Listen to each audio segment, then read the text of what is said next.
everybody, it's Michael, and I'm here today with Dao Su. Hey, Dao Su. What's up, man? Not much. Endless Space 2 just got a nice patch, I understand, and we decided to revisit it with you, maybe showing me the ropes of how this thing goes. Yeah, we had done a tutorial like a couple months back, and it was really popular. And this is a fantastic game that we both really like. And today's a special day. This is September 12th, and the Target Locked patch was just released. Some people might call it the Fighters and Bombers patch. It's actually an update. The devs actually put in the patch notes that an update and a patch are different. An update means it substantially changes the game and adds new features, which is what this is. So it's not just a patch, it's an update. They're adding a bunch of stuff to the game. Most notably, as the name implies, Fighters and Bombers, which I haven't really fully explored yet. I assume that there are sort of specialty modules that you can fit onto ships, which release smaller ships in the whole carrier vein.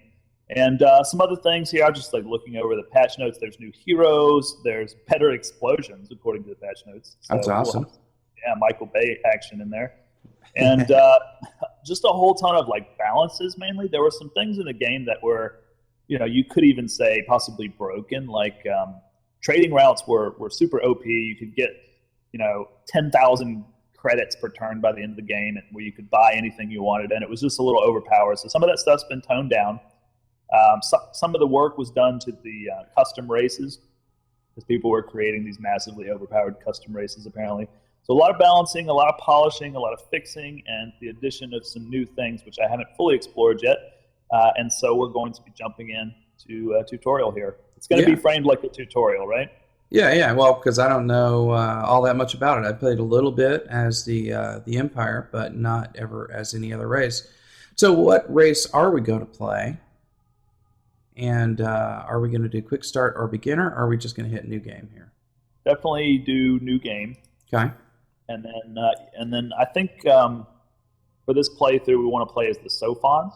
Sophons. Okay. Last time we did United Empire, they're sort of newbie-friendly race. Sophons are also pretty simple. They're just the tech race. They're a little bit weak in terms of aggression and ships. However, they can make up for that by researching, higher tier military technologies more quickly, which is going to, I think, make them pretty easy for beginners to play.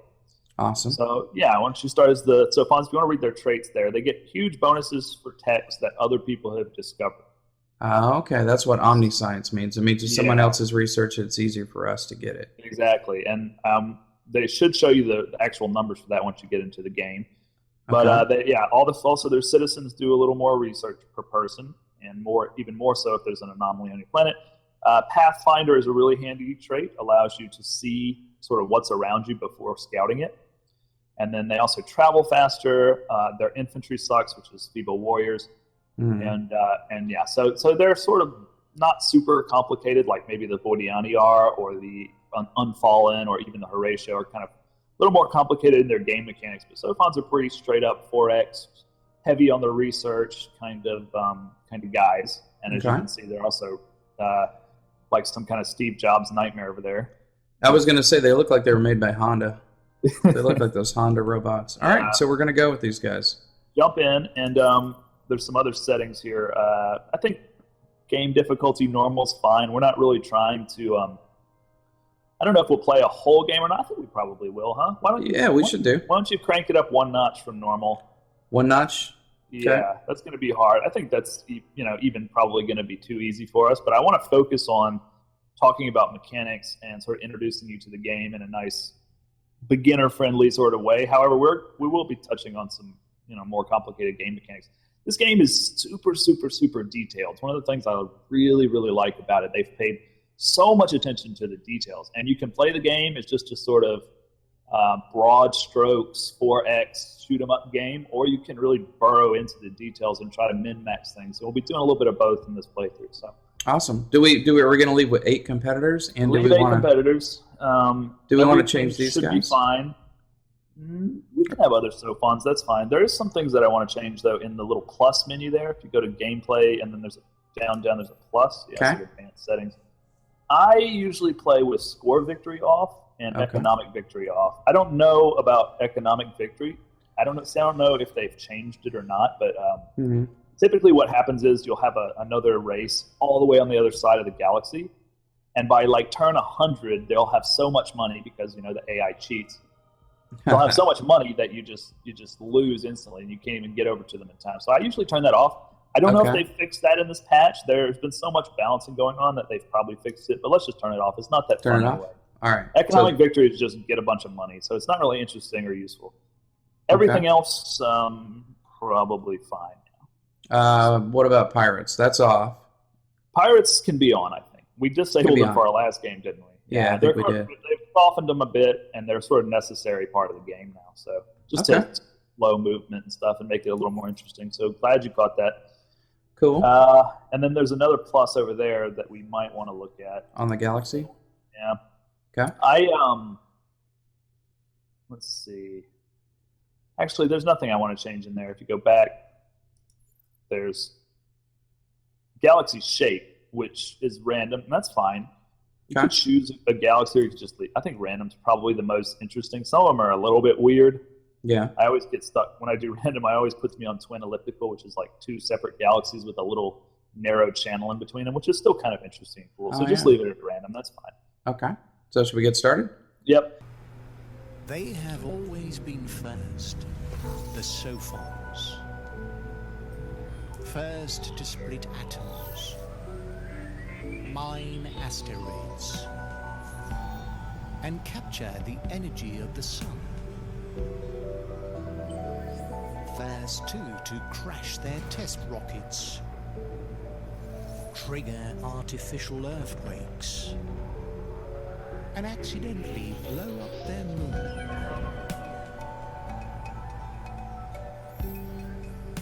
Their great power has given them great irresponsibility.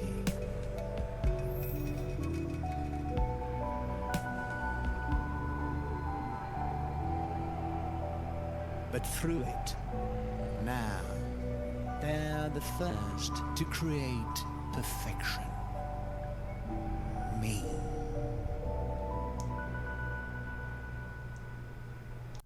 All right, so we got our Sophon game loaded up all fresh here. We get a little flavor text, which you can just go ahead and click done there. All right. It's going to give you a little flavor text from time to time. Okay, so just like in Civ or anything else, we start out with a city, let's call it. It's actually a system, a solar system. So if you click on it, you can get a sort of enhanced view. Okay. And let's see what we're working with here, okay? So just to not overwhelm you with too much detail, I'm afraid that this is sort of inevitable, but there's a lot to take in here, right? Okay, so this is a pretty good system because it has 4 planets, all of which are relatively low tech. What I mean is, like, if you have a lava planet or a gas planet or a toxic planet, those are really hard to colonize. But boreal and atoll and savanna and desert are not super difficult to colonize. And so you'll be able to really expand and make this a nice, juicy system fairly early in the game, which is great for you because the more people you have, the more tech you're going to get, the higher you can excel in military matters and things like that, which is going to make up for your somewhat squishy little frames. Right. Okay. So here's our home planet, right? Here's where we're starting out. That's right. And if you look above your home planet, you'll see what is often referred to in endless games as FIDSI, I think, and that is food, industry, dust, science, and influence. Got it. So those are the core resources of the game. There are other resources, but those are sort of the core ones. Food, it works like other games. The more you have, the faster you can increase your population. If you look over on the left side of the screen where the little person icon is with the number 3 under it, left down, yeah. That shows you how you're growing. It says you have 9 turns to grow. If you hover over it, it'll say you need 300 food, and you're getting 37 per turn, so you're going to grow in 9 turns. Got it. Your next population is going to be a Sophon, which is your core race. You can also spawn other races on your planet, which can have various benefits. Sophons actually produce 4 science on a cold planet. Actually, it's 4 science on a cold planet and just 1 extra science on a regular planet. So if you go back to your planet, you hover over it. Yeah. And over the actual planet, okay. Yeah. It'll show you the base resource generation of this planet. Okay. Which is 6, 3, 3, 5, 0. You can see in the lower left-hand corner. Mm-hmm. Mm-hmm. And it gets bonuses for being a certain type of planet, which is +3 per person. That's included in the output. So you basically would have had 0 production on this planet, but I guess because it's boreal, it's +3. Or fertile, and it's cold too. So cold is really good for your Sophons because they're going to be producing extra science. So they're going to produce they're going to produce 5 from the base of the planet, plus 4. So you've got 2 of them right now. So we have to do a little math here. It's 5 plus 5 plus 4 plus 4. So it's going to be around 20. Plus you've got this other guy. Plus you've got like see, there you go. 15 from population. That's 5 each. And then you get an extra 8 from Sophons being Sophons. And then I guess your other minor race also has a bonus too. That little hands thing I saw before. This symbol here. Oh, the pilgrims. Yeah, okay. Pilgrims. Okay, so these are a different race from you that you've allowed. You know, you're very progressive, and you allow them to live on your planet. And it seems like they also get bonuses. In fact, they get a really nice juicy bonus if there's an anomaly. But yeah, you don't have an anomaly. So that would be like here, right? If they were over here, those could be anomalies. They could also be like resources. Gotcha. If you see that planet you were just on, the Savannah planet, third one. Savannah one, yeah. Yeah. So see that little looks like a little audio symbol up up from where you're. Yeah, that's an anomaly. This is a good one. Oh, I see. Okay. Because it's green. This is you have another one on your desert planet, but it's gray, which means it's probably not so great. If you move your mouse a little bit to the right, you should get more information on it. Yeah. +1 population slot because you've got multiple moons. I see. So that's a good anomaly. Go to the one on the desert. Ice, -10. Move it a little bit to the right so you can get. It has positive and negative effects. So more science, but less approval. Happiness. Yeah, approval. Okay. So those are anomalies. There's so much to go over here. I don't want to overwhelm people right now, but we have to. Well, how about some like broad overviews here? So we get more research on cold planets, and that's a general truth to the game, right? Everybody gets more research on cold planets. Cold planets are better for research. Hot planets are better for production. Temperate planets like boreal, I think, is good for food. Like this Savannah here, yeah. Okay. So. So it's good to have a nice mix of planets, especially in the early game. Later in the game, you'll want like 4 lava planets, and then you're just like, that's my production hub. Okay. Where I'm producing all my ships to fuel my war machine, you know. But right now, it's nice to have a little bit of a mix, and it's super nice that you have 4 planets because that just allows you to really expand a lot and grow a lot and things like that. Okay, and we have to get a little tech to do these two, right? That'll be like the Savannah's pretty. I think it's tier 1, and I think desert might be tier 2. Okay. It's nice that you can. But you don't even need that right now because you've got the atoll that you can colonize anytime. And we can get a lot of food out of that too. It looks like. Yeah. It's fertile. Go down and hover over the actual planet, and it'll tell you the numbers. Okay. Yeah, 8642. It's a pretty good planet. It's temperate. Yeah. And it's fertile. And there's a lot of buildings that give you bonuses to temperate and fertile planets. Like if you go down to your building menu and you see the public-private partnerships, it's going to be right there. It's going to give you so it's going to give you 30 just for having that planet. Okay. You don't even have it now, though, because it's not colonized, so it doesn't count. However, Hakim is also temperate. It's not temperate. It's fertile. It's cold, so it's not temperate. Right. But it's fertile, so you get +20 just for having that planet right now. If you were to build that right now, it would give you +20 science, which would be, almost double what you're getting right now. Okay. Should we build a building now? We should start out by building something. There's 3 choices here, and this is a pretty important early game choice. The cerebral reality is nice. The dust is kind of nice. It's not top priority right at the moment, but it also gives you 15 science. However, the private partnership, like I just said, is going to give you 20 flat.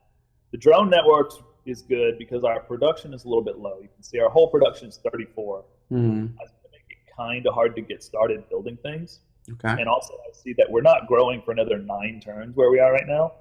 Right. Which is shitty. So getting some more food would be good. Yeah, I'd like to play the full focus science game and do public partnerships, but without that production early on, we're not really going to be able to. I mean, that's 9 turns. Well, the more the more we grow our pops, the more we increase our science output, right? Because each of our guys contribute to that. Absolutely, right? So each Sophon's going to give you, what do we say, 8 science? So it's 5 plus 4 plus 4. Yeah, something like that. 5 or 8, not 9 or 8 science. So, yeah, that's going to be great, too. So go ahead and grab that, I guess. Okay. It's going to take a little while. There might be some things we can do to improve that, like a hero and things like that. So. Okay, so we'll throw that into our build queue over here. Yeah. And then what's next? Do we need to... I would say let's just right-click. Let's leave the planet view for right now before we overwhelm people with details. Okay, so if you zoom out just a little bit, you'll see one of the Sophon's special abilities. Not that much. Okay. Well, I mean, I guess you can see it from there too. All right, see how the star lanes have little dots at the end of them? Yep. This is cool. You can actually see where the star lane ends, number 1, and you can see that there is a planet there. If there was no dot, that would mean it's just on... well, there's these little no planet systems that give you bonuses if they're inside your influence. Okay, so there are other races that can't see this. They don't know what's out here. They just get a fuzzy ending. Normally, when you start the game, you don't see anything except just a little line shooting off in a random direction, and you don't know anything else about it. Even how far away the destination. No, you don't know how far away it is. So this tells us right off the bat that we're probably safe sending our colony ship to the really close one. Mm-hmm. Okay. Because if it's no good, we can always bring our colony ship back. Okay. I wouldn't send my colony ship to like one of the far away ones and then have to like back, because it takes like 4 or 5 moves to go down those long lanes. Right. Although we are faster, right, than normal. You're right. We have +2 movement points. Okay. And something else we can do, by the way, since we're just probably going to focus on our ships here at this juncture, is you go up to the top left where the little ship icon is. Okay. And there are ship designs on the right. You have your incubator and your detector, right? All right. So your incubator is your colonization ship, and your detector is your scout ship. If you double-click on that, on the incubator. All right. You do have the option here to add another engine to it. To make it faster? To make it faster, and then you could upgrade the existing ship that you had. Let's just demonstrate for fun, okay? See all those modules in the top? Yep. Up here? Yeah.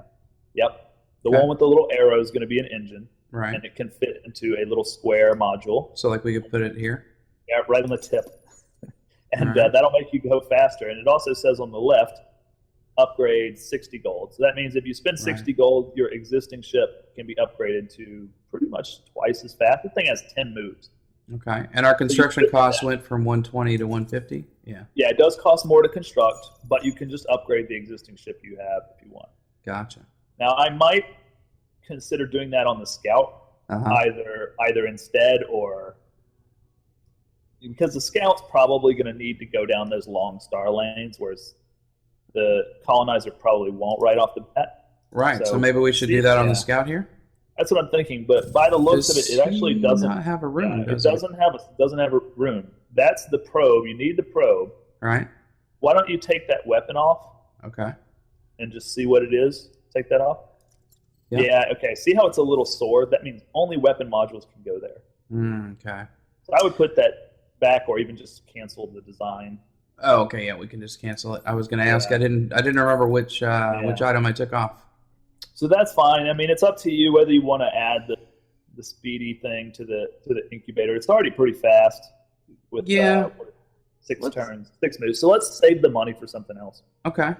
But that's how you design ships. We'll get more into that later. Very nice. So should we move our colony ship, or do we want to look at other things? Yeah, I think the next step we should do is to move our things. So I click here? Click there. And then make sure you've got the incubator, which you do. And then right-click. Yeah, and then right-click on that area. Okay, so he's moving out. If this is good, I mean, it would have been a total waste. Okay, so it looks like you don't have any colonizable planets here. If you zoom in, okay, or just click on it, it'll give you like a little, and then you can actually look. You've got Ash. Savannah will be close. Yeah. So this is a good opportunity to look at our tech screen, upper left-hand corner, where it says no research queued. Yeah. All right. So the Sophon's major ability, like I said, is you get a huge research boost if other people have discovered the technologies. And this can be really useful in the beginning when the computer cheats and it has a bunch of technologies. Okay. If you zoom back in. Yeah. And then you see that little science icon under the icon? Yeah, hang on. I just canceled this. I thought you could move it by clicking on it. Do you have to left click? I Oh, think okay. you left click, yeah. There we go. So if you hover on the little icon under the researches, like Where at? so like choose one that you want to research, and then there's like a little Like science this. icon, right? Yeah. So no empires research this technology. Okay, so this is our So I omniscience actually effect. told you wrong. It's if no one has researched it, then you get it easier. You get a bonus. It's not if I everyone see. has researched it. No one has researched it. So we get 50% here because nobody has done it, but we only Right. get 10% here because Yeah. 3 have it. Gotcha. Okay. So we should So go for ones that nobody has It researched. used to be different, but I feel like this way is much more balanced and stuff. Mhm. Yeah, and you can get the information there. So, but what we want to do, I think, is grab the Savannah Tech, which is going to be on the bottom, the southern triangle, I guess you'd call it. Down here. I'm not sure exactly which one it is. It's going to have that little flag. The flag is for Right here. Colonize Savannah. Here it is. yeah. So I think you're going to want to probably do that. There's some other benefits to that tech as well. You get a 50% bonus to it. You will Get be advanced. able to detect higher level curiosities and also do expeditions on level 2s. Okay. And then warp drive is just free movement. It's like you can move anywhere. You don't have to use the lanes, except it's really, really slow. Right. So that is good for exploration, but it's not super necessary right now. But I think this is going to be worth it. So click on it. All right. So now we put it in our queue. You just saw our science went, our science went from like 30 to 53. So we got that big bonus. Nice. So, and it's only going to take us 4 turns to get that. So that's pretty good. It's not great for the Sophons. We should be doing it 2 turns, but we'll get there. Okay. We need more science. We need that public-private partnerships, which is going to come soon enough. But that's fine for right now. You can leave the tech screen. All right. And what we want to do as a Sophon, just as a broad overview, is we want to be able to keep those industrial techs coming while also getting way ahead in the military research. All right. That's how you do well as a Sophon. So anyway, I'm interested now. How many turns does the colony ship have left? Just out of curiosity. If I click on him, we'll see. Yeah, down there with the little arrow. Only 2. Man, we probably should have put that extra motor on it because we could have shot him. Anyway, I'm getting a little over ambitious. We could have sent him all out here, is what you're thinking. There are 2 other places there that I'm interested in, considering this does not have an instantly colonizable planet. Well, why don't we send it and let it get part of its way over there? Could we do that? We could, but the issue is, like, if we send it and there's nothing there and we have to double back, I guess, though, since we have 4 turns, the shorter lane, you could probably go there and back in 4 turns. Should I do it? I mean, you should, yeah. Okay. Go do that. Pirates don't spawn until turn 10, so you're safe. Okay. At least they didn't for this patch, so hopefully they didn't change it. Okay, so your other ship.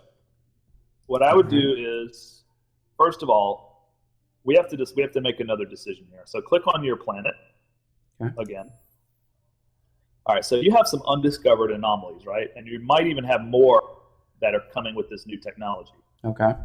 So your scout ship can do 2 things with its probe. It can either discover what these anomalies are, or it can shoot a probe down a space lane to discover what's there. And considering there's 2 space lanes we need to discover, I think at least 1 probe should go one way. So I think we can do one of these. Now, considering you're about to get the tech for Savannah, this is something you have to really think about. And I don't want to get too high level or too deep on you here, but this is sort of what's so much fun about this game. You have to be thinking ahead, you know. Well, let me ask strategy here. So we've got these things that we don't know about that we'll find out about if we research them, right? But they're in our home system, so they're kind of, untouchable. Nobody's going to be here looking at these things within the next 10 turns, right? Sure. So would it make sense to go out and explore anomalies further afield where other people might be able to get in there and claim them first before you? Or would it make sense to do them here? That is one way of thinking, which is totally valid. And I mean, well, how do you approach? What would you? I might consider doing that, or I might say, well, I'm planning on. I'm low on production, so my best option is to get some hover over the atoll planet again. Yeah. down. Oh, on the planet. Sorry. Yeah. So it's a 6 production planet. Your current planet is like 3, right? I think so. Yep. So this would your be worth atoll doing. is a much better planet for production. It's double. Okay. Also, temperate and fertile, which means getting it is going to unlock bonuses for the public-private thing, and also another production tech that you're going to get soon. So Right. I think you're going to want to like rush onto the atoll. So do we Especially need? Sorry, do we need to ahead. bring the colony ship back to do that, or can we do that? No. You can colonize it from the Ah. screen. Oh, okay. Maybe we I should do think that then. Well, click on it, or click the colonize button. You can put it into your queue without affecting anything. So it takes 5 turns to colonize. So Okay. it's a big investment. We don't need to do it just yet, but Well- like we want that planet. Like you said, I'm building thinking- up the food would build up the people, which would build up the science, right? Yeah, I mean the food is good on this planet. So I want to know what both of those anomalies are, but I'm willing to use a probe right now to research one. So click on the top. Okay. So click on the top there, and then Yeah. No. Okay, so I told you wrong. Actually, get rid of that. cancel that and Whoop. get out of the screen. And click Whoop. on you. No, get out.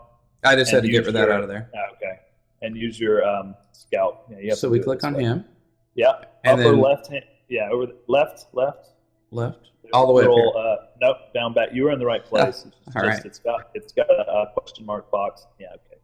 Okay, Click that. start expedition. Gotcha. So this other button here is for sending them out further. Exactly. This is for in system. Yeah. Okay. So I would use that and just click on one of the atoll anomalies. Either one. I guess I don't. Well, let's see. That's A life form and a subterranean. Okay, so this is actually a whole nother detail that I have never really delved into, because I'm telling you, this game has just layers and layers of detail. So you could get an anomaly on that planet. Mm-hmm. It's a high chance, so it could be a good anomaly. It could be a sort of bad anomaly. Right. We don't know. Or you could do this, which is probably a resource. So Right. I'm thinking do the resource, the subterranean one. Okay. Yeah, So click on it. because we don't have any. Yeah, because we don't have any real resources around here yet. There are 2 strategic resources that are important in the beginning game. Okay. So we got So it's reserves of Hyperion. Hyperion. Yeah. So Good. there's Hyperion on that planet, which makes it even more sexy. Cool. So what can we do with Hyperion? You can use it to upgrade ships mostly. There are some buildings that require it as well. It's just sort of a core resource that you get that it's mostly used for weapons and armor. Gotcha. Well, that sounds So good. it gave you 5, and now you've got a mine there. So once you move there and you research the appropriate technology, you'll be able to start extracting it. Okay, and so this is kind of like, so I have played Stellaris a little bit, and you have special resources in Stellaris. Is that what we're going to get here? So instead of just our basic stuff, we're also going to have Hyperion? Yeah, you could compare it to Stellaris. It's been a while since I played Stellaris, but yeah, these are not the sort of fidsy. These are not things that affect your planet growth or your technology or anything like that. They're just used for building certain things. So Gotcha. yeah. Okay. Right. All right, so what should we And, do with our ship now? Should we send another probe I out? would send one probe to probably the closer one, I'm thinking, The scout here. and then send your scout on the long journey through the cold darkness of space. So send our probe here. Yep. Yeah. Left click. Mm-hmm. All right, and that's going to take. And then Okay, now we got our guys. That used up all your turn. Using a probe seems to use up about 3 or 4 moves for some reason. I don't know why. Oh, So you actually don't have any moves, but you can just right click on there and it'll sort of assign him to go there as soon as he can. okay. Yeah. So it's going to All take him 3 turns to get there. Now, don't we have a hero or something we need to look at? Yes, we're gonna. I think now's a good time to do that. Actually, if you look on the right hand side of the screen, Sorry, right-hand side of the screen, over here. yeah, just for those of you who are totally new to 4X, most good 4X games will show you what to do next on the right side of your screen. These are events, pop-ups, things that are happening, and stuff like that. So yeah, hero recruited is very important. All right. So go ahead and click on it. We have Asaroni. Aceroni Zulmaron. Yeah. Okay, nice guy. It sounds like some kind of pasta. I was thinking rice-a-roni, or actually, he could be like a very Zulmaron? small. I think the any would be like a very small pasta. Yeah. So anyway, he's cute. a interesting looking hero fellow. management. Hero management. Okay. Yeah. Mm-hmm. So what are we going to do with him? First, we're going to check out who he is and what his skills are. So double click on him. Double click on him. All right. Should be, yeah. Okay, so you can see his skill tree on the right. If you want to go click on his skill tree over there. Okay. All right, so each hero has 3 different trees. One is generic, one is based on his class, and one is based on what faction he is. He's a Sophon, so he's got some tech skills. So these are his Sophon skills. Okay. Yeah. So there's a lot of different ways we can go here.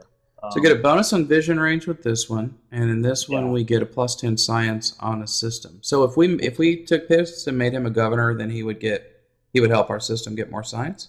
Yeah, he's also got a base skill. If you look on the left side, that is +1 per pop per planet. Right. You've only got 3 pop right now, but still, yeah, every little bit helps. So you could get 13 extra science right now. And let me ask you this. So this is per system. So once we got guys on that other planet, on the atoll, that'd be more guys. And in theory, they would grow pretty quick. So he gets... Yeah, everybody in the system gets this bonus. Gotcha. Okay. So it can get huge if you've got tons of people. +1 per pop is not that great. If you start getting +2 and 3, it's pretty good. Mm-hmm. Okay. So I wouldn't go with the gold.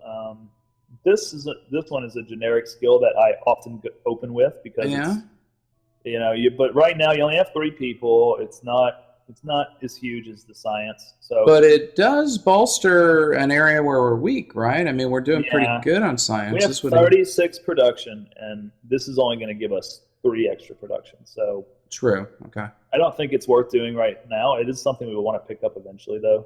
Okay. That's not something I usually go for. The experience per turn on fleet. The 2 options here, the 2 serious options for me would be either the movement bonus, which is sort of moot at this point because we've moved all of our ships out of our empire, which was not the ideal way to do things. Ideally, if we would make the decision, we don't want this guy on our ships, then move our ships, but we sort of did it backwards.